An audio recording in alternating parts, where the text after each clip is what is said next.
Party time. Welcome to another episode of the Chad Prather Show. It's Wednesday, hump day. We're in the Mothership Studio 22 here at Blaze Studios. We are in the Mothership, and we're going to upload all the insanity into your mind. My favorite person, Kayla, is driving us into those nether regions of insanity. And, of course, Super Chris Cruz, Let's Love Brandon. George in the room. Who's in the room? Who's still here? I don't know. Is George replacing you, Kayla? Is that the deal? You nod your head yes? I love George, but I don't know how I feel about this. I love George. George, are you in here? Did he leave? He's gone. Well, let's talk about him. I don't love him that much. But no, seriously, I'm excited. And this thing's is always evolving. This team is always growing and expanding, and then people leave and stuff like that. So, Kayla, I love you. And appreciate you guys so much. Appreciate you guys for tuning in. I want to encourage you guys, please subscribe, blazetv.com/Chad. Use the promo code Chad and save on an annual subscription. The best of which is you have the opportunity when you do that to see our overtimes, which we release every Friday afternoon. Chris, is there any way we could take those episodes we did with Wade Trimmer at some point and put them out at least in audio form on a podcast? Can we talk to some executives around here? And get some stuff, because that was some really good content. We could do that at the end of the month. Yeah, let's wait a little while. I get it. Maybe trickle some out. But, man, there's some good conversations you guys are missing out on if you are not a part of the Blaze family. But for those of you who are, we certainly appreciate you. Welcome those that are in the live chat. This is a show where, unlike Alex Stein, we have actual conversations. We actually let our guests talk. James Poulos is my guest today in the hot seat. How are you, man? I'm good, Chad. How you doing? I'm doing good. I think I'm tired. I'm just, there's so much crap coming at us these days, and I don't know what to believe and what not to believe anymore. Like, it's like everybody is, there's the truth that's somewhere out there, and then everybody's twisting their versions of the truth. And that's just how they want you spun out. I'm getting there. Mission accomplished. Like, I don't even want to get on. I don't want to get on social media. I don't want to look at it. It wants to look at you, though. It is looking at me. Every day, right now. I think that's the deal. Yeah. Speaking of looking at things, I think and you're from L.A. I think we need to go to Anaheim. We talked about this yesterday. I want to go to Pride Night at Disneyland. We need to plan it. Gird your loins. That's the truth. Heavily gird your loins. Double gird. With a chastity belt. That's right. But they're doing this first ever Pride Night in Disneyland. Now, they've done the Pride parades. Disney's done that forever. But this is 2 nights, June 13th and June 15th. They're going to be rocking and rolling. They're going to be partying until 1 a.m., and it's an all-inclusive deal. So I'll let you read between the lines on what that means. I think we could get some good man-on-the-street content, girl-on-the-street content. I don't know. But we'll see what happens. See how long before the fall follows the pride. That's the way it works, right? That's the way. That's what the book says. And we were talking last week about how every major culture throughout history, their last step is sexual deviancy, and before they just really collapse. Yeah, that's the final party. It's a big blowout. Yeah, and it's getting beyond wild. It's I think it's paved the way, at least set the foundation for some really bad stuff. Pedophilia, bestiality. These are all the things that everybody ridiculed us for saying 20 years ago. So it's coming. I mean, it's just a matter of time. These people are going to emerge out of the shadows.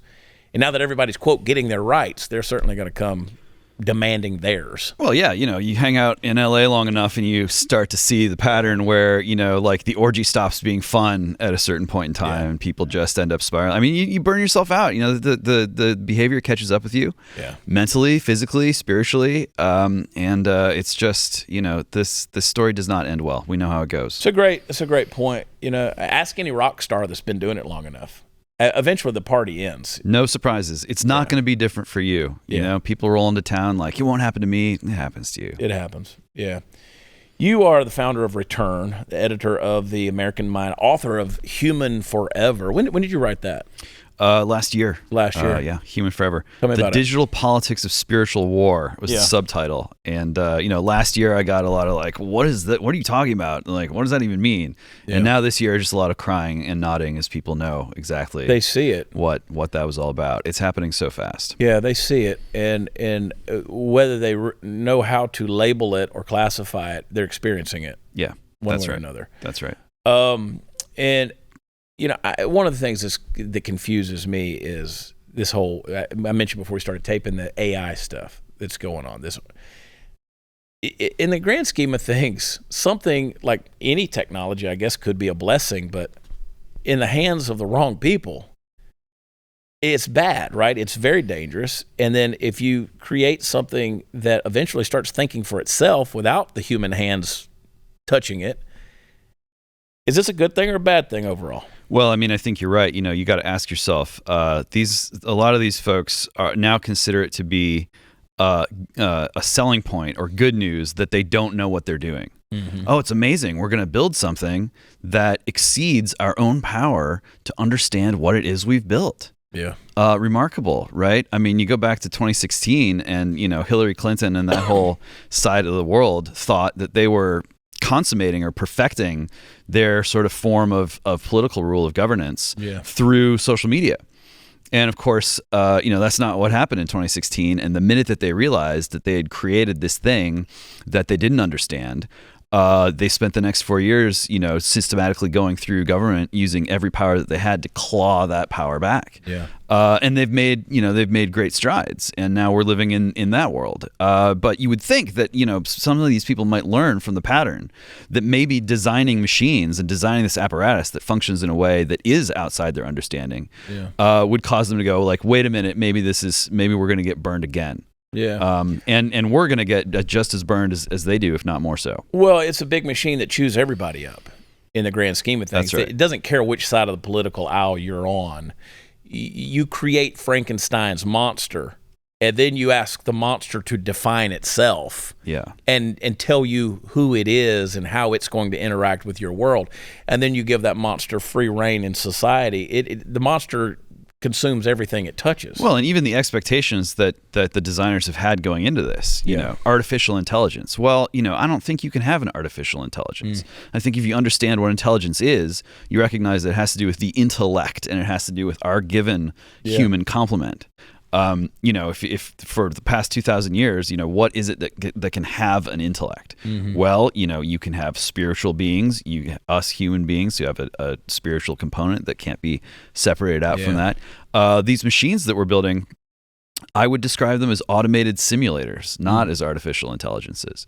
And the way in which so many people welcome the opportunity to be really deluded by things simulating other things, that's where the trouble starts. When you get large numbers of people saying, you know what, I don't want reality. I want a simulation that is so real that I can disappear into it, give myself the convincing impression that I can create this kind of like pseudoverse, this fake universe inside the one that we live in, and then maybe we can just go in there and control that one and have godlike control over this fake universe.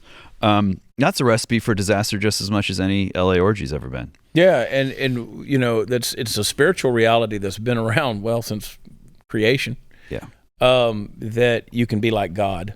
You can know good from evil. You could be like God. You can basically be a little God player, and you could create a false reality that is a fantasy, in fact, and everybody has to bow down to that fantasy as though it were reality. We're seeing it.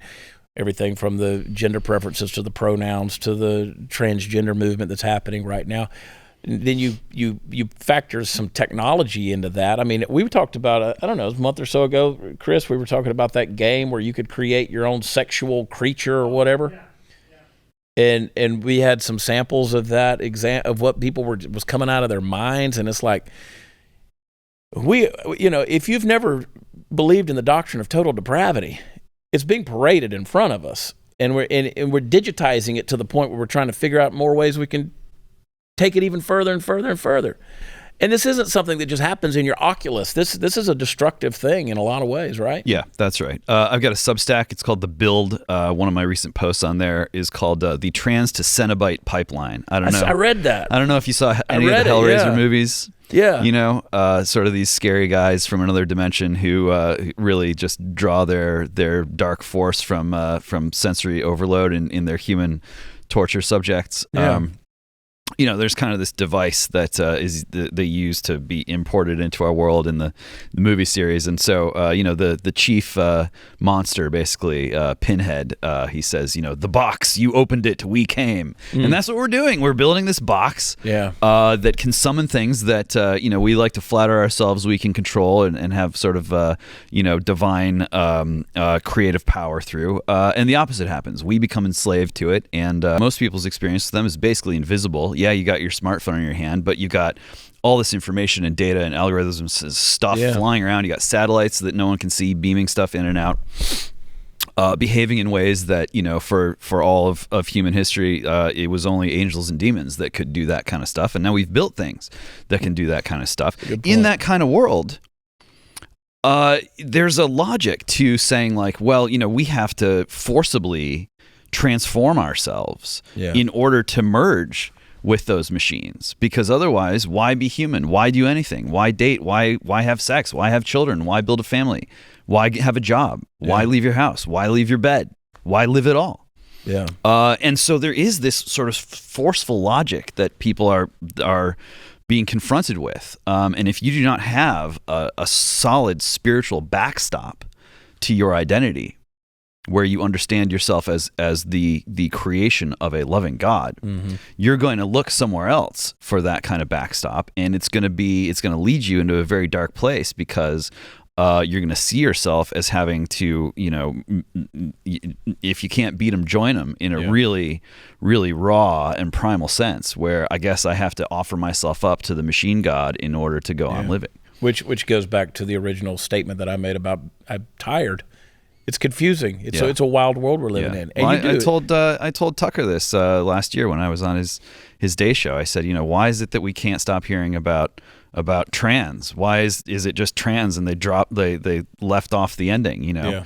And it's because this is the vanguard of turning people into cyborgs. And so the reason why these people are being held up as heroes and as objects of fascination is because, you know, we're turning our world into a cyborg world. And our sense of what progress means is changing into, like, well, we have to progressively become more like our machines, become integrated with our machines. And again, you know, if there is not a solid spiritual backstop to our identity as human beings, given human beings, with you know, our body is a sacred thing, then that's the direction it's going to go in. Where else are you going to go at this point? Let's take a break. I want to talk some more about that spiritual backstop. Let's do that. Let's see. I'm fascinated by that phrase. I like that a lot. This is a cool. These guys. Hey guys, I got to remind me, Chris. I got to bring mine in. They sent me one of these ghost sleeves, and it's awesome. It's awesome. It's like a cool leather wallet. But this company, Refuge Privacy, came up with this thing. It just protects you from your cell phone and your cell phone from these angels and demons that are in the sky and all these different things. We always have our phones with us, right? And your phone is a portable tracking device, and you've got it with you at all times. So if you're ever concerned about big tech's invasive data and their tracking capabilities, if you've got security concerns, if you've got stalkers, if you're concerned with EMPs, I mean, you take or if you're having a meeting somewhere and you don't want, you know, your phone picking up on things, because God knows they're always listening. It sure would be nice to be able to protect that phone with something that keeps everything and everybody out whenever you don't want them in there. So that's where the ghost sleeve from Refuge Privacy does exactly that. It's made with Faraday fabric that blocks signals to and from the phone and has sound blocking panels on each side. And it's made in America. It's made out of an American buffalo leather, which makes it cool, so it looks great. And each sleeve has a sealing mechanism, and the Faraday fabric has 2 layers, so it's going to block out even the high-frequency 5G signals. It'll give you peace of mind and may even save your life. So check it out. Go to refugeprivacy.com. That's refugeprivacy.com, and we'll be right back.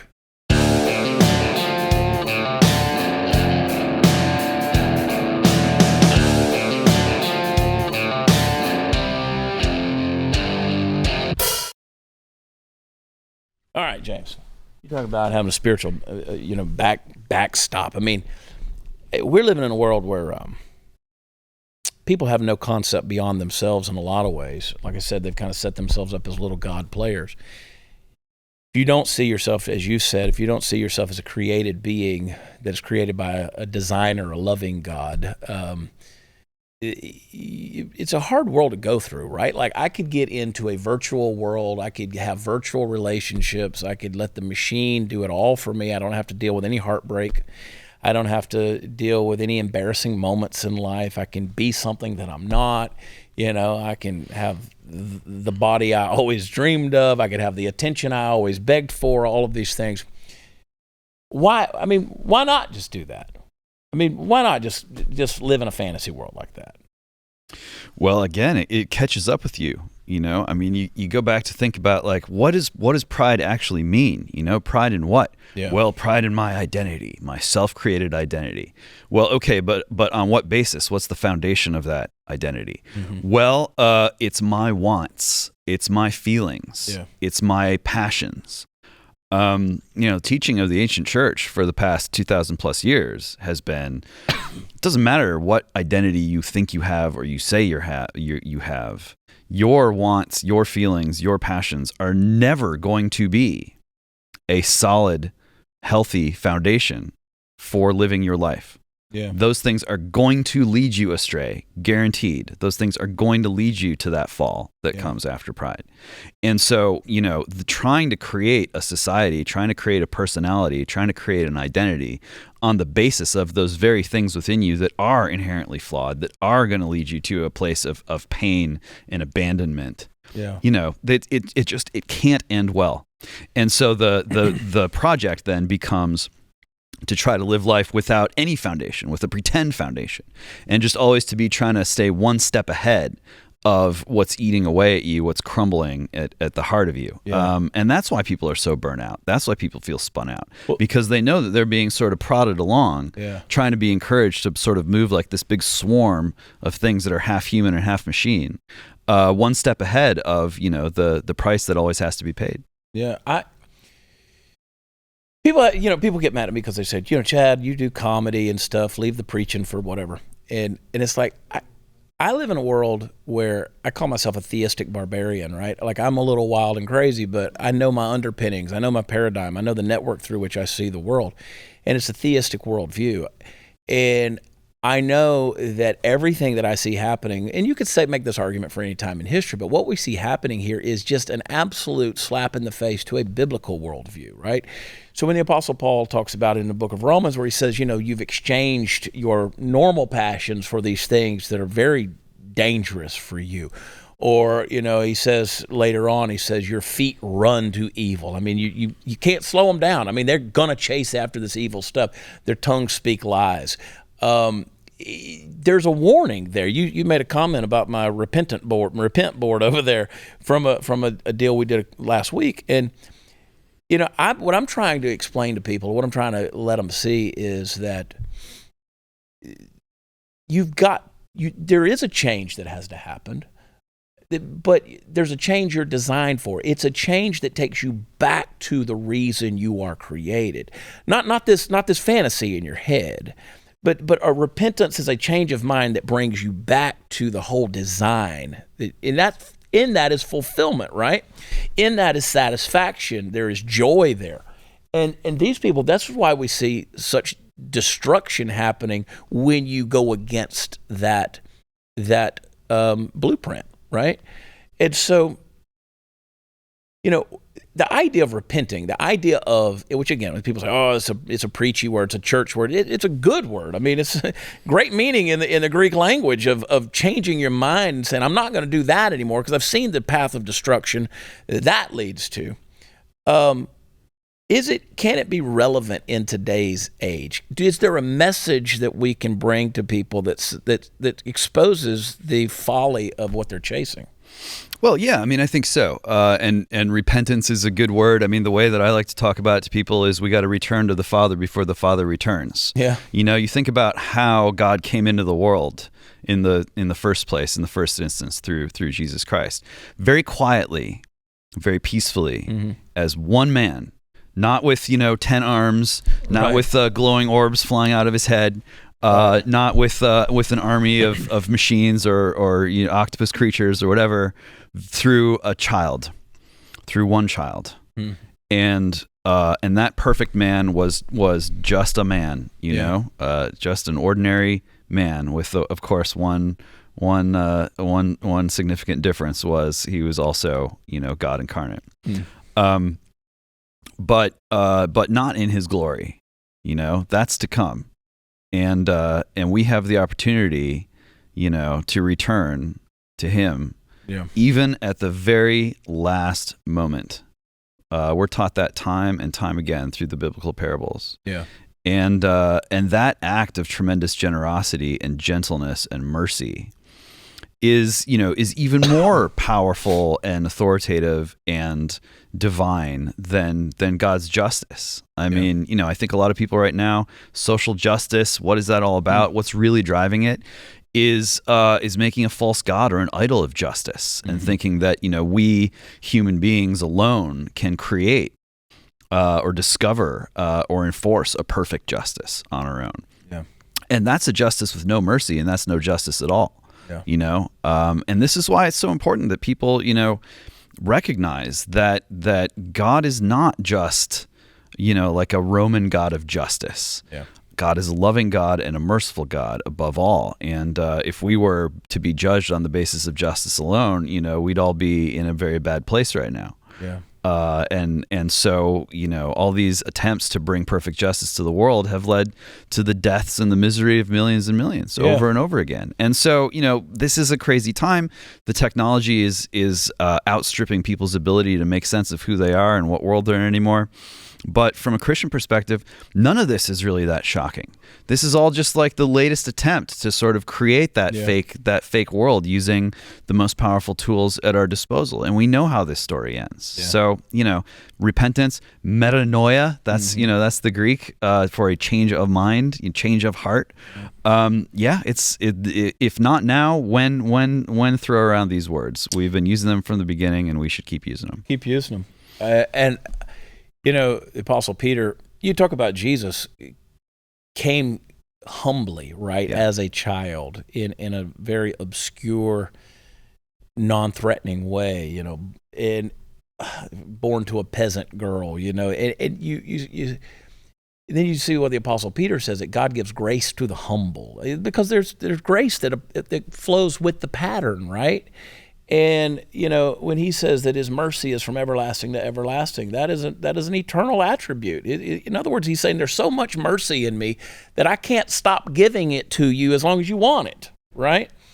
But you're on a path that's demanding justice and demanding, you know, things that you really don't want to see the outcome of those deals.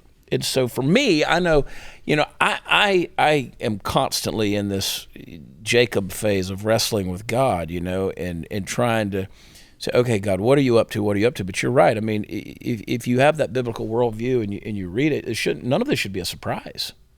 This is just a digital tree in the garden, and we're being tempted to take from it because it's going to make us smarter. It's going to give us more knowledge. It's going to make us more like God, right?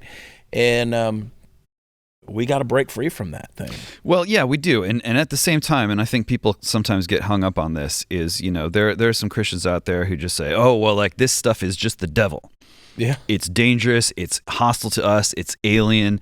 Don't touch it. Let your kids get near it. Well, you know, I understand that impulse, but at the same time, like, we are here to exercise dominion. Yeah. And we are here to exercise stewardship. And if we look at this stuff and we go, I'm not getting involved, right, it's going to crush us. Yeah. And we need to be prepared to understand how to cultivate the spiritual discipline and the courage necessary to put our hands on this stuff and keep it under control and stop it from crushing us and deranging us. We leave a vacuum, and the power floods in because we've taken our hands off of it. Jesus said, occupy till I come. It's hard to do business when you're trying to go out of business. You know what I'm saying? And that escape mentality is destroyed culture. It really has. Where all can people find you? The American Mind is americanmind.org. Return is return.life. I've got the newsletter at polis.substack.com. And always on Twitter, doing the Twitter thing at James Poulos. Yeah. And I will encourage you, put on your thinking cap, because when James comes, he brings it with both barrels, man. And I appreciate the critical thinking that you do. So Thanks for the time today. Much obliged, sir. Absolutely, Anytime. man. All right. All right. Inflation has consequences as the Fed raises interest rates to combat out-of-control government spending. Long-term bonds have diminished in value, crippling banks, and depositors are holding their breath, and investors are bailing on bank stocks. Well, diversification has never been more important. The recent surge in gold prices is directly tied to the extreme market volatility right now. This is why gold has historically been a great hedge against the stock market and against inflation. And right now would be a great time for you to diversify into gold with Birch Gold Group. Birch Gold makes it easy to convert an IRA or a 401k into an IRA in precious metals. And what you need to do is text CHAD to 989898. Text CHAD to 989898 to get a free info kit on gold. They'll help you convert your existing IRA or 401k that's tied to a volatile market into an IRA in physical precious metals, gold and silver. The best part is tax sheltered, so text CHAD to 989898. Claim your free info kit on gold today with an A+ rating with the Better Business Bureau, thousands of happy customers, and countless 5-star reviews. Birch Gold is who you can trust to protect your future, so do it. Text CHAD to 989898 today, and we'll be right back.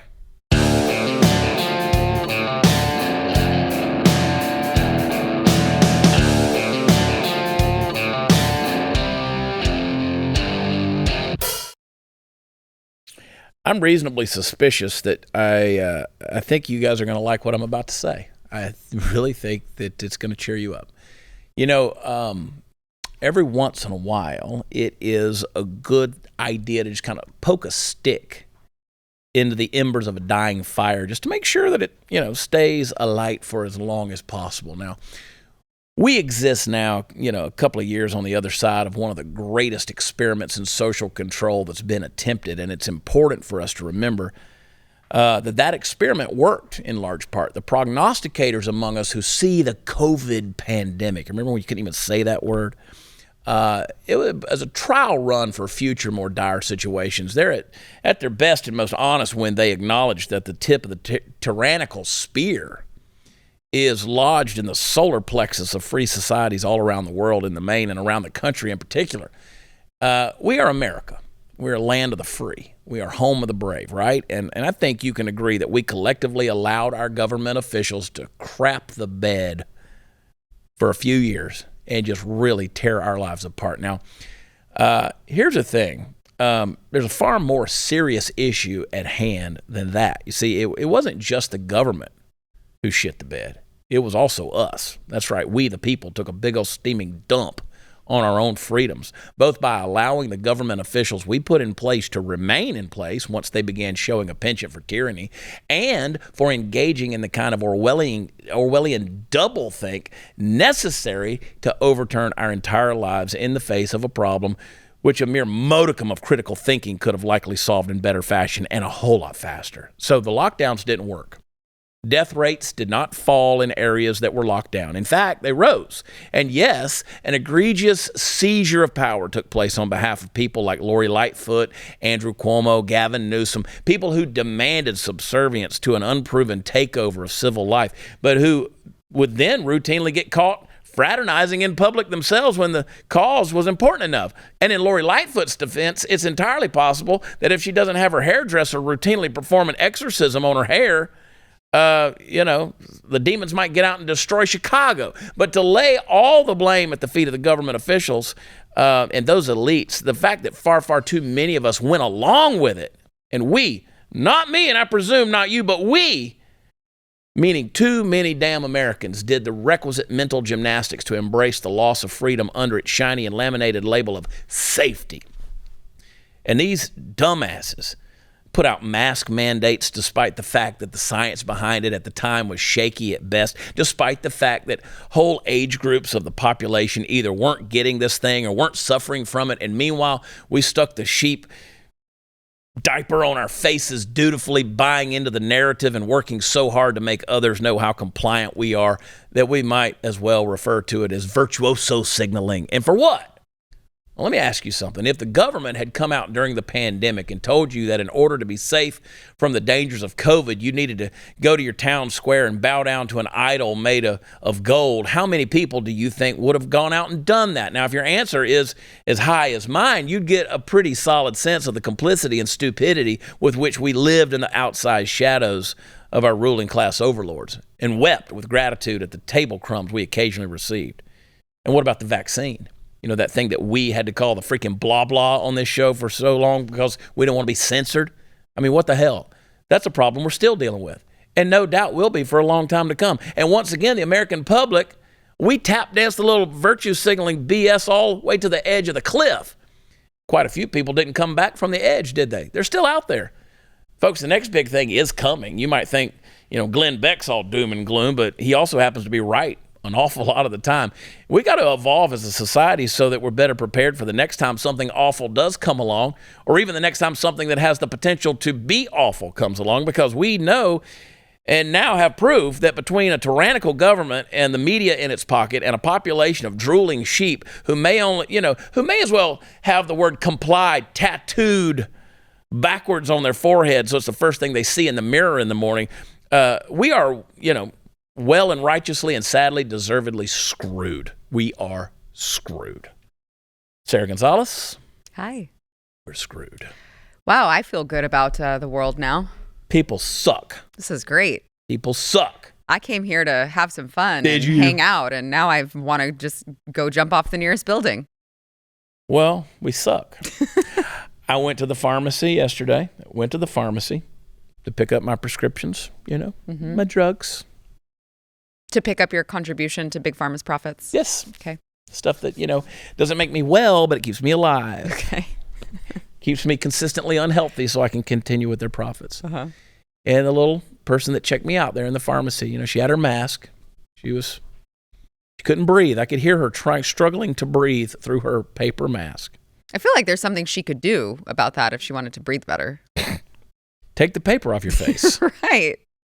I mean, she was literally gasping, trying to talk through this mask. And I'm like, dear, are you performing surgery? Are you worried about putting, globules of your spit inside of someone's cavity, or orifice that you have created in order to do surgery on them? I don't believe you are. You're literally giving me metoprolol, which is blood pressure medicine. I don't think we're in threat of dying here. No. They lied, Sarah. They lied. So on that topic, I have a question. Am I wrong for judging a neighbor who every day she takes her dog for a walk in the neighborhood and she always is wearing a mask, walking by herself with her dog in the neighborhood, and it literally makes me want to move? Is that wrong? Well, yeah. Is that too harsh? Like, I'm like, No. I don't want to be a part of any of this. I don't want to live close to you. You're stupid. I want to move now. I don't want to live close to anybody anymore. Well, that's fair. Because I see this nonsense, right? And I'm like, what is going on? We saw the study that came out a few weeks ago where people who are continuing to wear the mask, their reason for doing so is because they feel unattractive. Which, I mean, if you want to hide your ugliness, I understand. Yes. Maybe that's her. I don't know, because I've never seen her freaking face. But to be so sheepified that I'm just going to, okay, here's a solution for my ugliness. I'm going to cover half of my face with, it's dumb. Like there's certain things in society I've never understood, like a necktie. Why? Why do you have a strip of silk hanging from your throat? Why? It's never made sense to me. Why are we supposed to wear neckties? What good do they do? You don't wipe your mouth with them when you're eating dinner. Why? There's certain things. The mask to me was always a big why. Mm-hmm. And again, it doesn't stop a viral thing. You're a critical thinker, so that's a reasonable reaction to have. It might stop us from spitting on one another, which overall may increase the height. But you know what? That's the world we live in. Occasionally. I mean, getting germs is good for your immune system, though. I'd like to just remind people of that. Yeah. It's not good for your immune system to just never receive any other germs or anything. I know. That's bad. I went to dinner the other night with you and your husband and your two children. and we had a conversation. We were like close to one another, and we spoke. And I imagine there was spittle that was exchanged. We effervesced. We got atmospheric, and we breathed that shit in. We breathed in one another's filth. Yeah. And at no time did I go, oh my God, I've got Sarah spit on me. It's part of living in a free society is that you're going to exchange germs with other people. And that's the fact just that the way you it were is. designed for Right. it. Exactly. And Exactly. so now, we look back. I gave that monologue because we look back and we go, y'all were stupid. You were dumb. I mean, listen, I've done a lot of dumb things in my life. And I look back on them and I go, that was really dumb. Yeah, but the ugly thing with the people wearing the masks because they're ugly, I hope that they reconsider, because as you have heard me say so often, you're not ugly, you're just poor. You're just poor. Right? You just don't have the money to make yourself look like Kim Kardashian. Fix so that you're not tooth. ugly, you're just poor. Yeah. Right? But wearing the mask shows that you're stupid, and you can't undo that. Yeah. You can't change that. Yeah. You can change the ugliness. You can't change the stupidity. Yeah. I try to change my ugliness every day. And Does it work? no, not really. Not really. Look at this forehead. What are you going to do? All right. The necessary hassle of being a gun owner comes when you have to clean the things. You may hate it. It's a dirty job, but you got to do it. It's unsafe if you don't. And you don't like using those patches because they're messy and the stuff gets all over you. And you don't like using the rope that you pull through like a boar snake because it sometimes hides the dirt and doesn't come through right. I found a better solution for you, and you're going to love Barrel Buddy. Actually, Barrel Buddy compresses to fill the interior of your gun's barrel, making sure to clean the rifling grooves, and comes in 7 different sizes to match any caliber firearm you own. Barrel Buddy is composed of polymers that don't leave behind residual particles, so it makes it safer, too, and it's an amazing thing. It cleans by scrubbing and collecting the particulates and absorbs any remaining residue and buffs the interior surface clean, and you can even lubricate your firearm while you're cleaning it. Wow. So, cleaning your gun, it's really important. It is an amazing thing, and it's much more efficient for your firearm, trust me, and it makes you a responsible gun owner. Barrel Buddy's totally new concepts, a better way to take care of your firearms. Comes in a little package like this, and it's a neat little thing. You just push it right through there, and it's amazing. You're going to love them, and it's going to make your life easier. So every gun owner that is within the sound of my voice right now, go to barrelbuddy.com. That's barrelbuddy.com. And we'll be right back.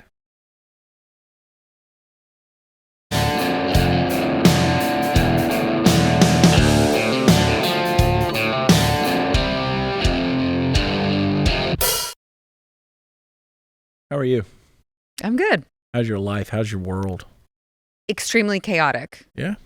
Extremely chaotic. There's a lot of people watching your show these days. I'm not jealous. There's a lot of people watching your show. Not really. Not really. There's a lot more watching your show. I don't know why that is. This is just became really awkward. Did it? Yeah. Oh, that's okay. It's not a competition, Chad. It's a little bit. I think some think it is. You remember when that transgender activist, the biological male, I hate phrases like transgender activist. It's a dude that thinks he's a girl. Yeah, we always need a flow chart for these things. Yeah. Do you have a penis? If so, you're just a dude. If you got a hot dog, you can't grow on a peach tree. Yep. Yeah, play the clip real quick.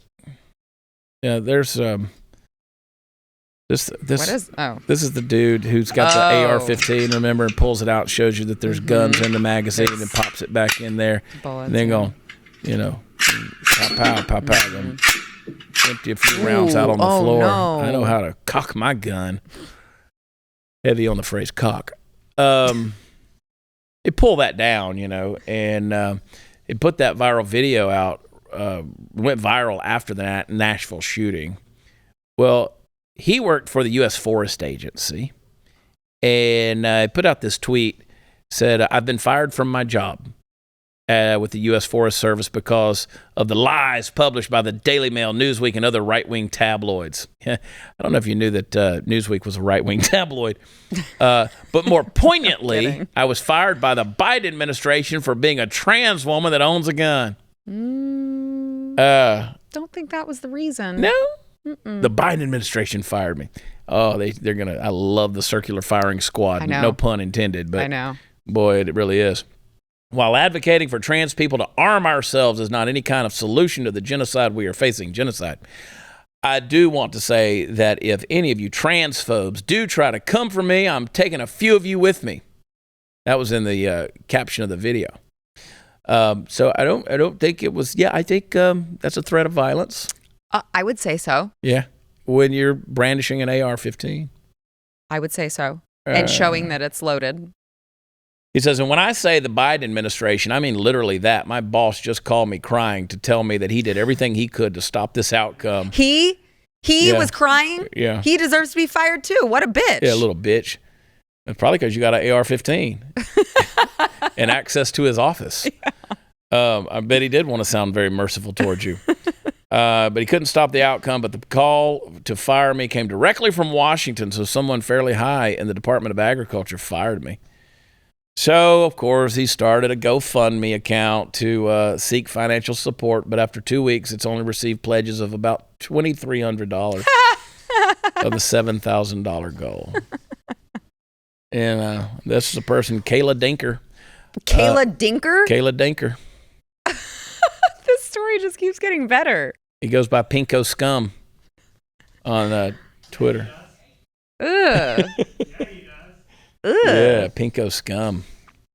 That is great. Yep. Wait, what? I want to know what the $7,000 was for. Like, that's just a very odd number It's a to have random as your number, goal. right? Yeah. What is it supposed to replace? I don't know.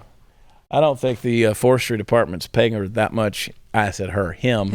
I just saw the picture and I was like, a lot of hair. It gets confusing. I You know. need a flow chart. I know. Kayla Denker. Kiki Denker. Oh, Kiki Denker. I'm going to start calling Kayla Kiki. That or Pinko Scum. I just feel bad he has the last name Denker. I don't know. Like, if you're tired of your dead name and you're already changing your name, why don't you fix the Denker too? I mean, if you were Derek Denker and you want to be, or Kenny Denker. Yeah. Now's the time. Now's the time while Kenny. you're doing it. So, hey, oh, by the way, I didn't tell you, we're going to go to Pride Night in Anaheim, June 13th and June 15th. We're going to go to Pride at Disneyland. We're going to go. I'm going. You want to go? Hell no. Come on, let's go. Absolutely not. Let's be a little gay. Absolutely not. I mean, unless we're talking infiltrate and secretly record and expose, then obviously I'm 100%. Your girl. I've already told the guys, I'm like, I want pictures. I want to see the pictures that come out from this night. Yeah. I want us to keep that on the radar. I want to see the pictures that come out. Do you see the story about the transgender therapist that's accused of molesting children with autism? Yes. It's gruesome. Wood that chipper. Story. There it is. Right? It's almost like that is a woman. That's a biological female. Is that correct? It's a dude. This is born a dude, has a penis, identifies as a woman. No. Okay. No, according to the report, biologically female and taking testosterone to appear as male. Yeah. Has been accused of storing child porn on her personal devices and molesting young children. This is perfect example why we need a freaking flow chart for every single time they talk about these people. Just give me the basics. Give me the biology. Or a straight line to the wood chipper. I mean, that too.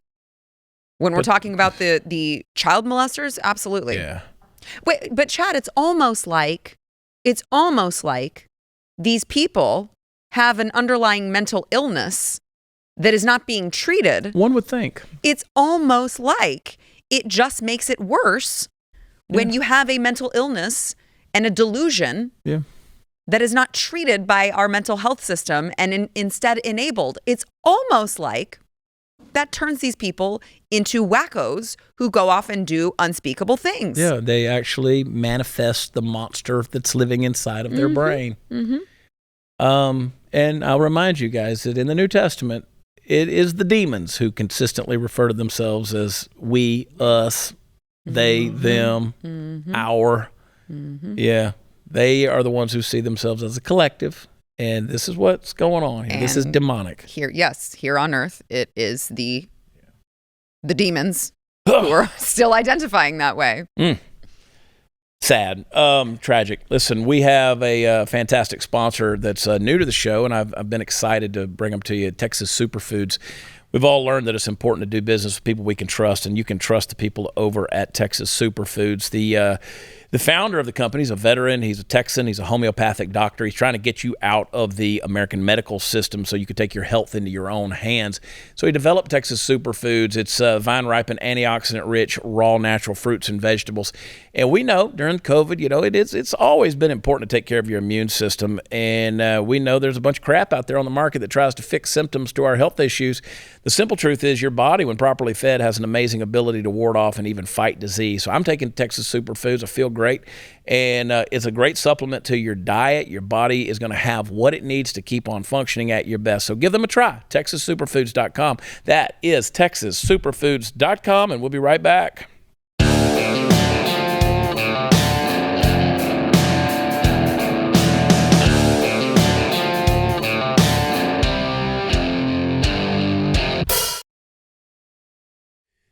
Mash the thumbs up, the like button on this show if you're watching on YouTube, and make sure that you are subscribed to my channel, the Chad Prather channel, if you're watching this on YouTube. And also do it for Sara Gonzales, the news and why it matters, because Appreciate that. People mysteriously get unsubscribed, don't they? Yes. Isn't that weird? Yes. Yeah. So weird. I mean, we know it's not our YouTube overlords. Yeah. They're very benevolent. Yeah. So I mean, just the sheer fact that there's, 600 people watching this show in the live feed right now, and there's 336,000 subscribers. Mm-hmm. Yeah, the math don't quite work out the way it's supposed to. People say, I can't believe you got 400,000 subscribers on Twitter and only 20 reactions. Yeah, dumbass, because censorship is freaking real. Yeah, exactly. So you're proving my point. Right. Anyway, so Sara Gonzales, you got her on the news and why it matters and all the good stuff that she's got going on in the world. And I love you. I love you and too. You look like a little Japanese little Japanese doll.